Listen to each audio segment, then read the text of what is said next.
तो हेलो दोस्तों, आज हम लोग एक नया चैप्टर स्टार्ट करने वाला है जिसका कि टॉपिक होगा वाटर। और इस टॉपिक में हम लोग बात करेंगे कि व्हाट आर द सोर्सेज, क्या क्या सोर्सेज हैं वाटर के और क्या कहाँ कहाँ से वो वाटर आता है हमारे पास पीने लायक। तो चलिए वीडियो को स्टार्ट करते हैं। Water is one of the most essential substance for the existence of life. Next to air, it is one of the most common substances on Earth's surface. The molecular formula of water is H2O.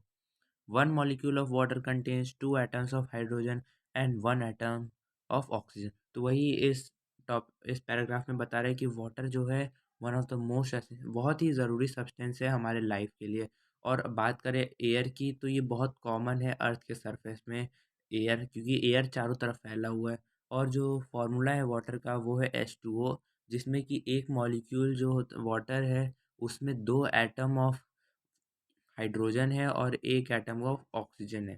Henry Cavendish first proved that water is not an element but a compound of hydrogen and oxygen combined in the ratio 2:1 by volume।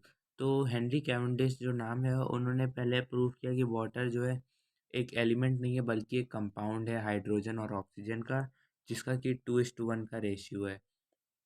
तो बात करते हैं sources of water की। तो water forms a large part of body mass of all living organism. Fruits and vegetables contain large amount of water in it. 90% of human blood is water. Water is distributed on the earth's surface water and underground water। तो water जो है बहुत बड़ा part of body mass का वो अपने में consume किया हुआ है।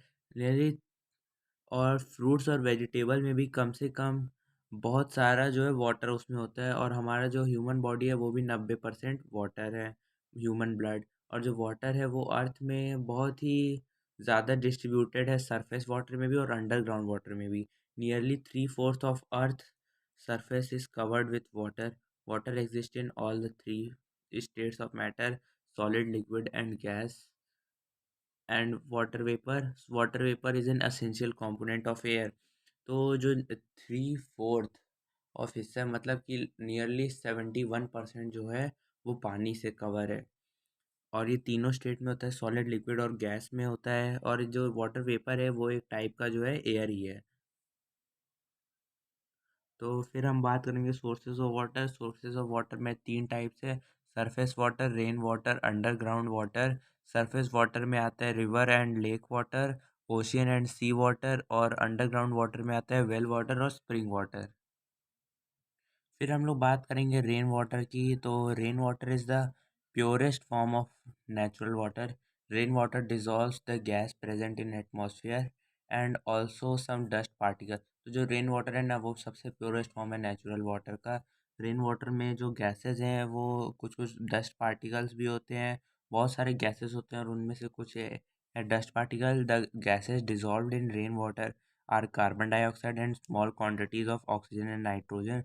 तो जो गैसेस जो डिज़ोल्व होते हैं रेन वाटर में वो कौन कौन से, कार्बन डाइऑक्साइड है और कुछ क्वांटिटीज़ पे ऑक्सीजन और नाइट्रोजन भी है। So the first shower of rain water contain some impurity but the subsequent showers are free form. तो जो कुछ कुछ शावर्स होते हैं ना, जैसे कि कहते हैं ना कि पहली बारिश में जो है हमें वो क्या तो बाहर नहीं निकलना चाहिए, क्योंकि स्किन में वो हो जाते हैं बहुत सारा वो हो जाता है, डिजीज़ हो जाता है। इसलिए जो पहली दूसरी शावर में जो रेन की होती है वो प्योरेस्ट नहीं होती, क्योंकि उसमें बहुत सारे डस्ट पार्टिकल होते हैं। लेकिन फिर बाकी की आगे की जो जितनी भी बारिश होती है वो सब इन सब से फ्री होती है, मतलब कि उन सब में ये सब कुछ नहीं होता है। फिर अगला टॉपिक है surface water, ocean water and sea water. Surface water में कौन कौन से दो टाइप है, ओशियन वाटर और सी वाटर है। Ocean and sea are the largest source of natural water bodies. Rivers finally flow into the sea, adding a lot of substances to seawater. The seawater contains very high proportion of dissolved substance, mainly common salt। तो जो ocean और सी होते हैं ना वो बहुत बड़े source होते हैं वाटर बॉडी के। जो रिवर जब फ्लो होके जाते हैं तो ज़्यादातर जितने भी रिवर्स होते हैं वो सारे के सारे जो हैं ओशियन और सी में जाके मिल जाते हैं, जो कि बहुत सारा substance, a lot of substance to sea water. बहुत सारा सब्सटेंस होता है जो कि मिलके सी वाटर में जाता है। इसीलिए जो है सी वाटर में बहुत हाई प्रपोर्शन में जो है कॉमन सॉल्ट होता है। It contains about 2.5% of common salt. Due to the presence of dissolve minerals in sea water, its density is higher than of pure water. Sea water can not be use for drinking, irrigation and industrial purpose. तो जो सी water जो होता है ना, वो बहुत ज़्यादा उसमें मिनरल्स पाए जाते हैं, इसलिए वो काफ़ी ज़्यादा डेंसिटी हो जाता है। प्योर वाटर के मुकाबले वो काफ़ी डेंस होता है। इसीलिए हम लोग जो सी वाटर को जो है हम उसको पी नहीं सकते हैं, और ना ही उसको इरिगेशन या इंडस्ट्रियल पर्पस किसी चीज़ के लिए भी उसको यूज़ नहीं कर सकते हैं। तो फिर अगला टॉपिक, फिर हम आगे बात करते हैं river water and lake water. Water is in reverse and lake come from rain and melting snow of on the mountains. While flowing down the mountain, it collects many impurities in the form of dissolved salt and suspended impurities like particles of clay, sand, straw and disease-causing germs. तो जब water जो है इन river वो कहाँ से आता है, जो वाटर और लेक जो होते हैं वो सब आते हैं रेन बारिश के थ्रू, और जब स्नो जब मेल्ट होता है ना माउंटेन से, जैसे हिमालय हो गया, कंचनजंगा हो गया, वहाँ से जब वो फ्लो होता है, वहाँ से बर्फ़ पिघलती है तो वहाँ से मेन आता है पानी।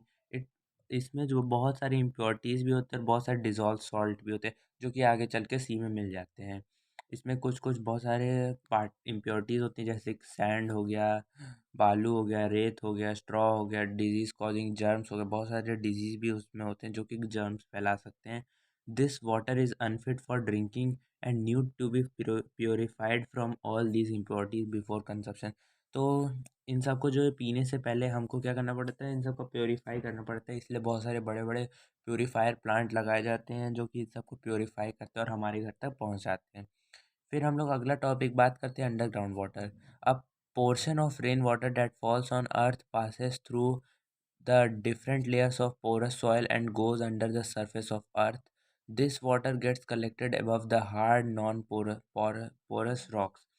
तो अंडरग्राउंड वाटर क्या होता है, एक अंडरग्राउंड एक पोर्शन होता है जो कि जब बारिश आती है तो वो क्या कहते हैं, बहुत सारे जो सॉइल के जो डिफरेंट डिफरेंट लेयर्स हैं उसमें जाके वो जमा हो जाता है।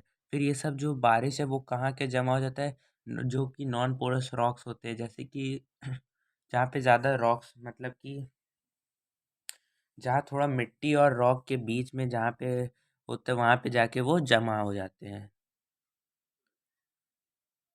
फिर बोल रहा है दिस वाटर, अरे the this reservoir of water below the surface of earth is called underground water. तो जो ये जो रिजर्वर होता है ना, जो इसमें रिजर्व हो जाता है, उसी को हम लोग अपनी भाषा में अंडरग्राउंड वाटर कहते हैं। फिर the upper level of underground surface in which the soil or rocks are permanently saturated with water is called water table। तो जो अपर लेवल होता है ना इसके, जहाँ पे कि वाटर सरफेस जो कि उसमें सैचुरेटेड होता है वाटर के, उसको वाटर टेबल कहते हैं। मतलब कि एक लेयर ऊपर जहाँ पे वाटर होता है, उसी के ठीक ऊपर जो है उसी को हम वाटर टेबल कहते हैं। It does not contain any suspended impurity since it is filtered through several layers of soil। तो इट जो अपर लेवल होता है अंडरग्राउंड सरफेस का, जिसमें कि सॉइल्स और रॉक परमानेंटली मिले होते हैं, उसको हम लोग वाटर टेबल कहते हैं। ये जगह एक जगह से दूसरी जगह से बदलते रहते हैं, मतलब कि कहीं पे ज़्यादा रहता है, कहीं पे कम रहता है, मतलब किसी की गहराई कम होती है, किसी की गहराई नीचे होती है। अंडरग्राउंड वाटर में कोई भी टाइप की इम्प्योरिटीज़ होती ही नहीं है। क्यों? क्योंकि जब वो नीचे पहुंचता है तो जो डिफरेंट डिफरेंट लेयर्स होती है ना सॉइल की, वो ही उस गंदगी को अपने में खींच लेते हैं, और फिर जिससे वो जो नीचे जाके एकदम साफ हो जाता है। फिर बात करते हैं वेल वाटर की। The underground water is pump out by deep deep wells till it reaches the water table. Tube wells and hand pumps are also used to pump out underground water। तो जो underground water होता है ना, वो pump out होता है किससे, digging of deep well. जब तक कि जो वाटर टेबल तक वो पहुंच नहीं जाता, तब तक जो बड़े बड़े पंप जो है उसको लगाया जाता है नीचे तक उसको खोद करके, ताकि वो वहां तक पानी तक पहुंच सके। Tube wells and hand pumps are used to pump out underground water. This water can be used for household, agriculture, and industrial purposes तो जो ये जो वाटर होता है ना, जो हैंडपंप से निकाला जाता है, उस वाटर को जो है हम यूज़ कर सकते हैं इंडस्ट्रियल पर्पस के लिए। It needs to be purified before consumption. अब ऑब्वियस सी बात है, कोई भी पानी होता है उसको तो कंजप्शन से पहले उसको प्योरीफाई करना पड़ता है, वैसे इसको भी पीने से पहले इसको प्योरीफाई करना पड़ता है। फिर अगला बात करते हैं स्प्रिंग वाटर की। Some time underground water comes out of the ground through cracks in the rock in the form of spring. कभी कभी जो होता है ना अंडरग्राउंड वाटर, जब वो बाहर आता है तो कभी कभी उसमें क्रैक हो जाता है रॉक में, इन the form of spring. Spring जैसे कि होते हैं ना, बहुत सारे फाउंटेन लगे होते हैं जो नीचे से ऊपर पानी आता है, उसी को स्प्रिंग कहते हैं। तो कभी कभी क्रैक की वजह से वहाँ पे ऐसी स्प्रिंग की तरह माहौल हो जाता है। This water is called spring water. Spring water contain dissolve salt and minerals which have medicinal properties. तो जो स्प्रिंग वाटर होता है इसमें डिजॉल्व सॉल्ट और मिनरल्स होते हैं, जिसमें कि अपने अपने मेडिकल प्रॉपर्टीज होते हैं। फिर बात करते हैं importance of water in sustaining life. It is believe that life in the form of unicellular organism such as bacteria and fungi started in the ocean. All living matter plant and animal contain 70 to 90% of water. तो जैसे कि पता है कि जो भी bacteria और जो फंगी यूनिसेलुलर है, जिनमें कि सिर्फ एक ही सेल है, वो सभी ओशियन से ही पैदा होना शुरू हुए हैं। इसीलिए जो लिविंग ऑर्गेनिज्म प्लांट और एनिमल होते हैं, उनमें कम से कम 70 से 90% क्या होता है, वाटर होता है। Water is an excellent solvent. The nutrients and mineral present in our food get dissolved in water so that our body is able to absorb them easily। Water एक बहुत अच्छा सॉल्वेंट है। जब हम जो न्यूट्रिएंट्स खाते हैं और जो मिनरल्स हम लोग खाते हैं, उस वो जो फूड जब डिज़ोल्व होता है वाटर के साथ, तो हमारी जो बॉडी होती है वो उसको एब्जॉर्ब कर लेती है बहुत आसानी से। Water also carries waste material produced within the cells which are excreted out by our living organism in different way. तो जब वाटर जो है उसको कैरी आउट करते हैं, तो जो बहुत सारे वेस्ट मटेरियल होते हैं जो कि एक सेल से ही वो निकलते हैं, उसी को एक्सक्रीट किया जाता है अलग अलग तरीक़ों से। Water regulates our body temperature by the process of sweating. In summers when we sweat water comes out through the process of through pores of skin. जब वाटर जो है हमारा बॉडी टेम्परेचर भी बहुत अच्छे से रेगुलेट करता है। जब हमको गर्मी में पसीना आता है तो वही स्वेट के रूप में निकलता है, जिसको कि हम पोर्स कहते हैं ऑफ आवर स्किन के। When the sweat evaporates, a lot of heat energy is taken from body and we feel uncomfortable। जब साफ पसीना जब सूख जाता है तब हम लोग को बहुत ज़्यादा कंफर्टेबल फील होता है उसी से। तो वही है, बात कर रहा है इसमें। Water is essential for germination of seed and growth of plants. Water is also an essential component for photosynthesis in plant। Water एक बहुत एसेंशियल, जो एक बहुत ज़रूरी चीज़ है, जिसमें कि जैसे कि सीड को जर्मिनेट करने में और उससे फिर उसको प्लांट में उगाने में वाटर का एक बहुत अहम योग्यता है। Water is an essential component for photosynthesis in plant. Water एक बहुत ही एसेंशियल कंपोनेंट है फोटोसिंथेसिस के लिए प्लांट्स में। Water has the highest specific heat capacity among all substance. Water में सबसे ज़्यादा हीट कैपेसिटी है जितने भी सब्सटेंस हैं। Due to its high specific heat capacity, it can absorb large amount of heat energy but it temperature does not rise appreciably. Thus by drinking a lot of water and animals and human being can maintain the body temperature. जो water होता है उसका जो इतना ज़्यादा heat capacity होता है, इसलिए हम जो बहुत सारी उसकी हीट एनर्जी को एब्जॉर्ब कर लेते हैं। क्योंकि जो है उसका टेम्परेचर जो है बढ़ता नहीं है तुरंत जल्दी जल्दी, इसलिए जब हम बहुत ज़्यादा पानी पी लेते हैं तो हम लोग फिर भी उस अपने बॉडी टेम्परेचर को जो है मेंटेन कर लेते हैं। तो आई होप आपको ये वीडियो पसंद आई होगी। फिर हम अगली वीडियो में बात करेंगे water as a universal substance और कुछ कॉमन टर्म्स बात करेंगे फॉर्मेशन के उसके बारे में। तब तक के लिए बने रहिए। थैंक यू, धन्यवाद।